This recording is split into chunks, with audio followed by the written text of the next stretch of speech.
പണ്ടേ അമ്മ വീട്ടിൽ പോകുമ്പോഴേ അതായത് എന്നെ എനിക്ക് ഇളയത് അനിയൻ നേരത്തെ ഉണ്ടായതുകൊണ്ട് നമ്മളെ ഒരു 3-4 വയസ്സ് വരെ അവിടെയാണ് നിർത്തിയിരുന്നത്.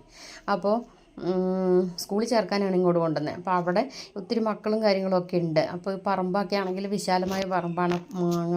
മാങ്ങ അതുപോലെ തന്നെ കപ്പ, മാങ്ങ, അങ്ങനെ തുടങ്ങിയ കശുമാങ്ങ, അങ്ങനെ തുടങ്ങിയ ഒരുപാട് സാധനങ്ങൾ നിറഞ്ഞൊരു, ഇപ്പോഴും മനസ്സിൽ നിറഞ്ഞു നിൽക്കുന്ന ഒരു പറമ്പാണ്. അപ്പോൾ ചോറിനാനിരിക്കുമ്പോൾ എനിക്ക് കറി ഇഷ്ടമല്ല എന്ന് പറയുമ്പോൾ അപ്പൂപ്പൻ പറമ്പിൽ പോയി എൻ്റെ ഓർമ്മയിലുള്ളതാണ്, 4 വയസ്സുകാരിയുടെ ഓർമ്മയിലുള്ളതാണ്.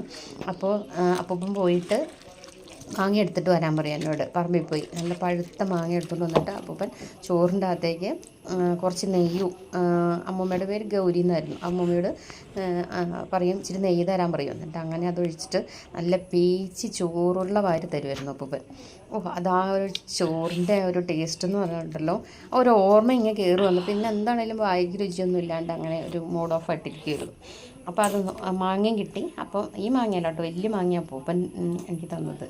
ഈ മാങ്ങ നല്ല രുചി ഉണ്ടായിരുന്നു കേട്ടോ, നല്ല അടിപൊളി. ഇതെല്ലാം കൂടെ ചേർത്തിട്ട് ഞാനിങ്ങനെ കടുക് വറുത്ത് നെയ്ക്കകത്ത് കുറച്ച് ഉള്ളിയും കുറച്ച് കറിവേപ്പിലയും ഉപ്പൊക്കെ ഇട്ടിട്ട് ഒരു 2 കാന്താരിയും കൂടെ തിരുമ്മിയിട്ട് ചോറിൻ്റെ അകത്തേക്ക് അങ്ങോട്ട്, അയ്യോ എന്താ രുചിയെന്ന് അറിയാമോ.